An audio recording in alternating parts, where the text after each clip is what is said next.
नमस्कार, आदाब, सत श्री अकाल, जय भीम, जोहार। मेरा नाम है नवीन कुमार। क्या इजराइल और ईरान का युद्ध खत्म हो चुका है? अब दोनों देश शांत बैठ जाएंगे? क्या अमेरिका शांत बैठ जाएगा? कोई किसी के ऊपर हमला नहीं बोलेगा? तो इसका जवाब हम भी जानते हैं और आप भी। इन तीनों देशों को छोड़कर बाकी पूरी दुनिया कह रही है कि यह सीज फायर फौरी है, मतलब तात्कालिक है। और सच यह है कि इजराइल और अमेरिका की घरेलू परिस्थितियों ने उन्हें ईरान के आगे घुटने टेकने पर मजबूर कर दिया। वो हर दिन बेनकाब होते जा रहे थे। लेकिन इस वीडियो में हम जिस मुद्दे पर बात करने जा रहे हैं वो ये कि अब क्या करेगा ईरान। क्या वो बंद कर देगा अपने न्यूक्लियर प्रोग्राम?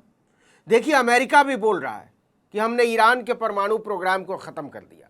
इजराइल भी बोल रहा है कि हमें अब कोई खतरा नहीं है। ईरानी इरादों को धूल में मिला दिया।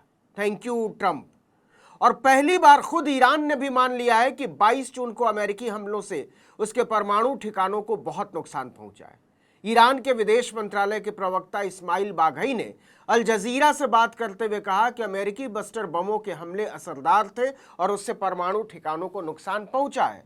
दूसरी तरफ अमेरिकी राष्ट्रपति डोनाल्ड ट्रंप ने नीदरलैंड में नाटो समिट में मीडिया से कहा कि ईरानी परमाणु ठिकानों पर अमेरिकी हमलों के कारण 12 दिनों तक चली ईरान इजराइल जंग रुकी। उन्होंने कहा कि 12 दिनों के दौरान ईरान नर्क से गुजरा, जिसके कारण उसे परमाणु हथियार बनाने की इच्छा छोड़नी पड़ी। अगर ईरान ने फिर से न्यूक्लियर प्रोग्राम शुरू किया तो हम फिर हमला करेंगे। और बेंजामिन नेतन्याहू ने तो इसे ऐतिहासिक जीत ही बता दिया। फिर तो सारी बात खत्म हो जानी चाहिए। लेकिन सबको पता है कि बात ऐसे खत्म नहीं होती। कम से कम ईरान तो बिल्कुल तैयार नहीं होगा। देखिए, अमेरिका ने ईरान के परमाणु ठिकानों पर हमला करके परमाणु कार्यक्रम को नष्ट करने का दावा किया है, लेकिन ईरान यूरेनियम संवर्धन क्षमता छोड़ने को तैयार नहीं है। संदेह है कि ईरान ने गुप्त रूप से यूरेनियम का भंडार छुपा रखा है, जिससे 10 परमाणु बम बनाने की क्षमता हो सकती है।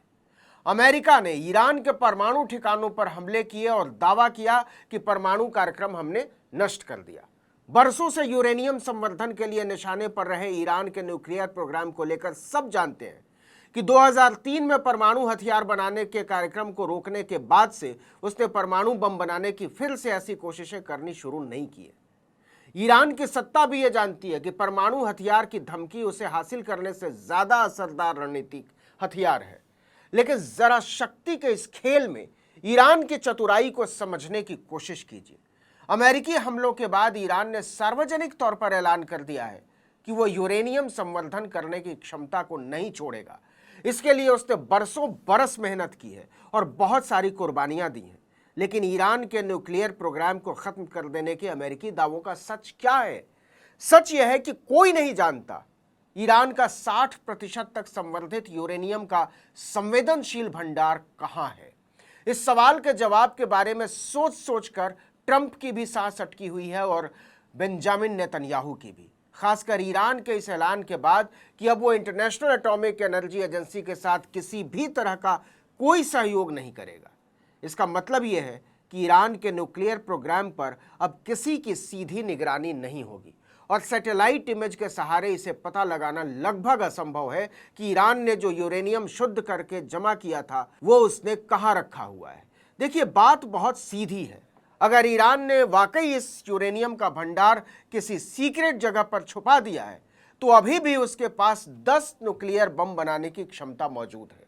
अमेरिकी उपराष्ट्रपति जेडी वेंस ने भी एक इंटरव्यू में माना था कि ईरान के पास 10 एटम बम बनाने को लेकर पर्याप्त यूरेनियम है। उन्होंने ये भी कहा था कि वो इस मसले पर ईरानियों से बात करेंगे।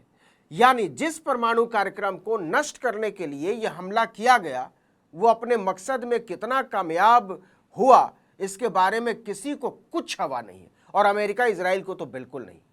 देखिए, अमेरिका के जिन हमलों के बाद सीज फायर का ऐलान हुआ है उनमें से एक हमला नतांज एनरिचमेंट कॉम्प्लेक्स पर था। यह ईरान की सबसे बड़ी परमाणु संवर्धन फैसिलिटी है। ऐसा ही कुछ इस्फहान साइट के बारे में भी कहा जाता है कि वो ईरान का सबसे पुराना परमाणु रिसर्च सेंटर है। यह सेंटर 80 के दशक से ही काम कर रहा है। लगभग 3000 वैज्ञानिक और इंजीनियर इस साइट पर काम कर रहे थे।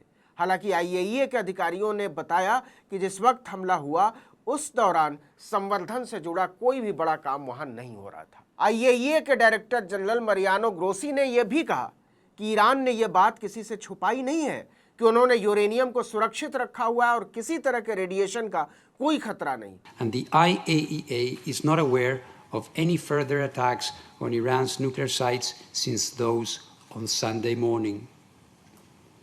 We continue to monitor the situation and encourage the Iranian regulator to maintain its contact with the IAEA's Incident and Emergency Center. अब मूल सवाल, अगर वाकई ईरान के पास 10 परमाणु बम बनाने के बराबर शुद्ध यूरेनियम मौजूद है तो फिर उसे परमाणु बम बनाने में लगेगा कितना वक्त? ऐसा कहा जा रहा है कि ईरान ने नतांज न्यूक्लियर फैसिलिटी की जगह दूसरी फैसिलिटी खड़ी करने पर काम शुरू भी कर दिया है और अमेरिका के हमले से पहले ही शुरू कर चुका है। कुछ रक्षा विशेषज्ञों का तो ये तक कहना है कि नई जगह तेहरान के दक्षिण में कायम की जा रही है।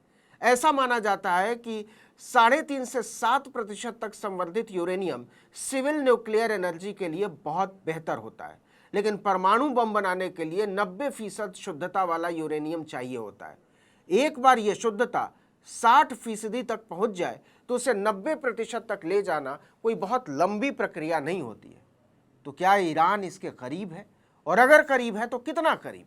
अमेरिका और इजराइल दोनों इस सवाल के जवाब की तलाश में जुटे हैं कि क्या ईरान फौरी इस्तेमाल के लिए परमाणु बम बनाने की स्थिति में है, और अगर है तो वो कितने समय में ऐसा कर सकता है।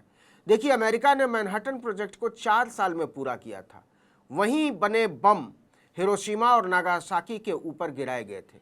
इसके 4 साल बाद यानी 1949 में सोवियत संघ ने अपना पहला परमाणु टेस्ट कर दिया था। फिर भारत, पाकिस्तान और इजराइल जैसे देशों ने भी परमाणु कार्यक्रम में तेजी दिखाई।